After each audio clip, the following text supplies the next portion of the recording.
क्या पाकिस्तान टूटकर बनेगा सिंधु देश? कराची में फूटा लावा, 45 गिरफ्तारियों ने बढ़ाई सियासी गर्मी। पाकिस्तान में पहले से ही बवाल, अब नए मोर्चे की शुरुआत। कराची में फूटा सिंधी गुस्सा, सिंधु देश की मांग हुई तेज। नमस्कार, मैं हिमांशु सिंह पृथ्वी वल्लभ और आप देख रहे हैं बॉर्डर वॉच। पाकिस्तान इस समय उथल पुथल के ऐसे दौर से गुजर रहा है जिसे देखकर दुनिया दंग है। ऊपर से नीचे तक हर स्तर पर संकट, राजनीतिक टकराव, न्यायपालिका में बगावत, सड़कों पर गुस्सा, आर्थिक तंगी और अंतर्राष्ट्रीय स्तर पर बदनामी। और इसी अराजक माहौल के बीच अब एक और धमाका हुआ है। अलग सिंधु देश की मांग ने पाकिस्तान की नींद उड़ा दी है। कराची में सिंध संस्कृति दिवस के दौरान जो हुआ उसने पाकिस्तान की सत्ता की रीढ़ तक हिला दी है। प्रदर्शनकारियों और पुलिस में भिड़ंत, पत्थरबाजी, झड़पें और फिर करीब 45 लोगों की गिरफ्तारियां। यह सब उस ज्वालामुखी की शुरुआत है जो दशकों से पाकिस्तान के भीतर सुलग रहा है। क्या पाकिस्तान एक और विभाजन की तरफ बढ़ रहा है? क्या सिंधी असंतोष अंततः सिंधु देश का रूप ले लेगा? ये सवाल आज पूरे उपमहाद्वीप में गूंज रहे हैं। पंजाबी वर्चस्व और इस्लामाबाद की नीतियों ने सिंध के एक बड़े वर्ग में अलग पहचान और स्वतंत्रता की भावना को लंबे समय तक सुलगाए रखा है। आज हालात ऐसे हैं कि जहां पाकिस्तान को एकजुट रहना चाहिए था, वहीं वो अंदर ही अंदर टूट रहा है। भारत के रक्षा मंत्री राजनाथ सिंह ने हाल ही में बयान दिया था कि एक दिन पाकिस्तान का सिंध भारत में शामिल हो सकता है। यह बयान पाकिस्तान के सत्ता गलियारों में आग लगने जैसा था। पाकिस्तान की सरकार और वहां की राजनीति इस बयान को लेकर भड़की हुई है। लेकिन दिलचस्प बात यह है कि पाकिस्तान चाहे लाख नाराज हो जाए, सिंध के भीतर अलग देश की मांग नई नहीं है, बहुत पुरानी और गहरी है। राजनाथ सिंह के बयान ने सिर्फ एक ऐसी सच्चाई को छुआ जिसे पाकिस्तान लंबे समय से दबाने की कोशिश कर रहा था। आप भी सुनिए कि राजनाथ सिंह ने क्या कहा था। और मैं यहां पर आदरणीय लाल कृष्ण आडवाणी जी का भी जिक्र करना चाहता हूं। हमारे नेता थे, आज हैं।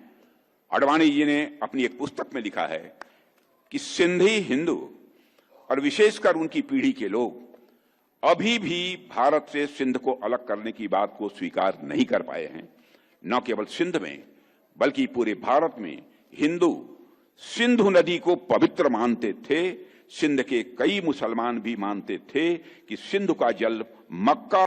अब मुनीर के मनमाने प्रमोशन से भड़के जज और वकीलों के मास रेजिग्नेशन ने पाकिस्तान की न्यायिक प्रणाली में खुलेआम विद्रोह का संकेत दे दिया है। शहबाज शरीफ सरकार पर संविधान की हत्या के आरोप लग रहे हैं और न्यायपालिका की विश्वसनीयता पर अब पाकिस्तान के अंदर ही सवाल उठने लगे हैं। अमेरिका में मुनीर पर बैन लगाने की मांग उठना इस बात का संकेत है कि दुनिया भी पाकिस्तान की गिरती लोकतांत्रिक हालत पर नजर रख रही है। साथ ही इमरान खान को लेकर चली लंबी सियासी जंग ने पाकिस्तान की साख को दुनिया भर में नुकसान पहुंचाया है। इन सब के बीच अब सिंधी राष्ट्रवाद का नया उभार पाकिस्तान के लिए सबसे बड़ा सिरदर्द बन चुका है। कराची में हुए सिंध संस्कृति दिवस के कार्यक्रम शांतिपूर्ण शुरू हुए थे, लेकिन जल्द ही हालात भड़क उठे। रिपोर्ट्स के अनुसार अलग सिंधु देश की मांग करते हुए रैली निकाली गई, प्रदर्शनकारियों की पुलिस से झड़प हो गई, पत्थरबाजी हुई, माहौल हिंसक हो गया। इसके बाद लगभग 45 लोगों की गिरफ्तारी हुई। यह सिर्फ एक झड़प नहीं थी, यह उस आक्रोश का उफान था जो सिंध में दशकों से पल रहा है। आर्थिक पिछड़ापन, संसाधनों पर बाहरी कबीलों का दबदबा, उर्दू पंजाबी वर्चस्व की राजनीति और सिंधी पहचान के मिटने का डर, ये सब सिंध में असंतोष की जड़ें हैं। सवाल उठता है कि क्या पाकिस्तान के भीतर हमेशा से पल रही थी अलग सिंध की मांग? हाँ, बिल्कुल। भारत के विभाजन के तुरंत बाद से ही सिंधी राष्ट्रवाद की एक धारा मौजूद रही है। जीए सिंध आंदोलन, जीएम सैयद की विचारधारा और लगातार बढ़ते सांस्कृतिक राजनीतिक तनावों ने कई बार सिंधु देश की मांग को जीवित रखा है। सिंध में असंतोष आज भी इतना गहरा है कि कोई भी छोटी चिंगारी उसे बड़े आंदोलन में बदल सकती है, और कराची की हालिया घटना यही साबित करती है। सबसे बड़ा सवाल यह है कि पाकिस्तान के लिए क्यों खतरनाक है यह आंदोलन। पाकिस्तान पहले ही 4 बड़े प्रांतों में बंटा है: सिंध, पंजाब, बलूचिस्तान और खैबर पख्तूनख्वा। हर प्रांत की अपनी अलग नाराजगी और पहचान की लड़ाई है। बलूचिस्तान पहले से ही पाकिस्तान के लिए सबसे बड़ी चुनौती रहा है, जहां अलगाववाद और विद्रोह दशकों से उबल रहा है। अगर अब सिंध भी उसी दिशा में चल पड़ा तो पाकिस्तान की भौगोलिक एकता पर गहरा खतरा खड़ा हो जाएगा। विशेषज्ञों के अनुसार सिंध पाकिस्तान की आर्थिक रीढ़ है। कराची उसका सबसे बड़ा वाणिज्यिक शहर है। बंदरगाह, उद्योग, व्यापार सब सिंध में है। अगर सिंध अस्थिर होता है या अलगाववादी आंदोलन तेज होता है तो पाकिस्तान की अर्थव्यवस्था घुटनों पर आ जाएगी। यही वजह है कि कराची की यह घटना पाकिस्तान की सत्ता को अंदर तक हिला रही है। आज पाकिस्तान की जो स्थिति है, राजनीतिक अस्थिरता, सत्ता संघर्ष, न्यायपालिका में संकट, सेना और सरकार के बीच टकराव, आर्थिक गिरावट, आंतरिक विद्रोह, इन सब को मिलाकर देखें तो तस्वीर बहुत भयावह है। पाकिस्तान का ढांचा पहले ही कमजोरी के अंतिम छोर पर पहुंच चुका है। इस माहौल में सिंधु देश की मांग सिर्फ एक राजनीतिक मुद्दा नहीं है, बल्कि पाकिस्तान की एकता के लिए टाइम बम है।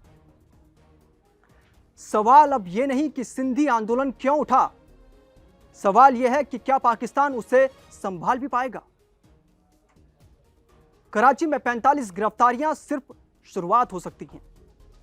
अगर सिंधी असंतोष और बढ़ता है, आंदोलन तेज होता है और पाकिस्तान की सत्ता दमन की नीति अपनाती है, जो पाकिस्तान की सत्ता है अगर वो दमन की नीति अपनाती है तो हालात काबू से बाहर जा सकते हैं। पाकिस्तान का इतिहास गवाह है, जहां असंतोष पनपता है वहां एक चिंगारी भी काफी होती है, और आज वही चिंगारी कराची में भड़क उठी है। क्या पाकिस्तान टूटकर सिंधु देश बनेगा या नहीं, ये तो भविष्य बताएगा।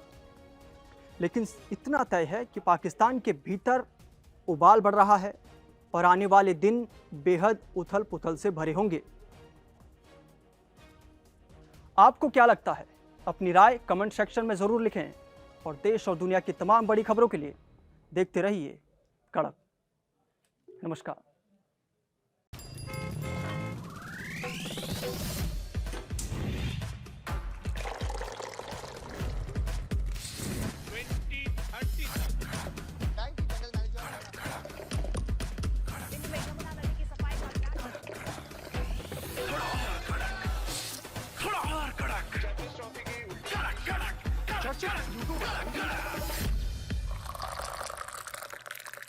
ये कड़क है।